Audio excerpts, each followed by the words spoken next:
You know, a lot of challenges in the beginning is figuring out, we've got this amazingly vast, highly respected, you know, highly followed, very well-read property. How do you bring that to a game and do it justice? There are so many different things within the books that were clearly had to be a certain way. There was so much strife about whether we were going to do Tom Bombadil at all, and the conversation about, well, Tom Bombadil wasn't in the movies, and there's a reason why it was cut. We had a very strong belief on what we thought was going to make this story great. It's such a long road to get to where we are today, and there are so many different things that I can look at now and say, that was definitely the right decision, and Tom Bombadil was definitely the right decision. So at launch, it was, you know, we had 8 regions.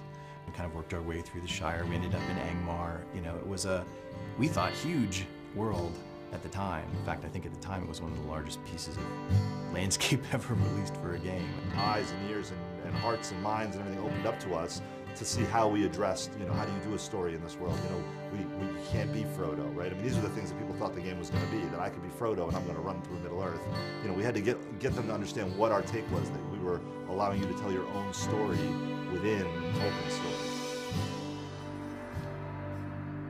Our goal was, this has to look unlike any place that anybody's ever been in an MMO, right? And hopefully also in an RPG, because when you read about Moria, it's this big, huge, giant, expansive, cavernous place. The idea was to use, to make it a landscape space with not one, but 2 separate height maps. So there'd be a height map for the floor and then a height map for the ceiling. That was something we'd never done before, doing the vast landscapey interior dungeon. It's really hard without a date file and without having sky and clouds and sun and all the colors that brings in.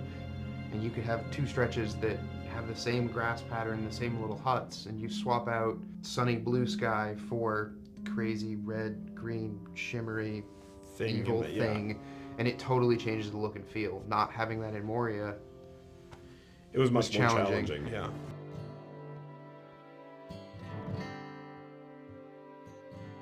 Our primary goal was to, how do we take this amazing game that people love once they get in it, but that there are some basic barriers to entry, like the subscription-only experience, and how do we reinvent what we have so that it retains all of its, you know, grand and glorious nature while addressing an audience that's much bigger.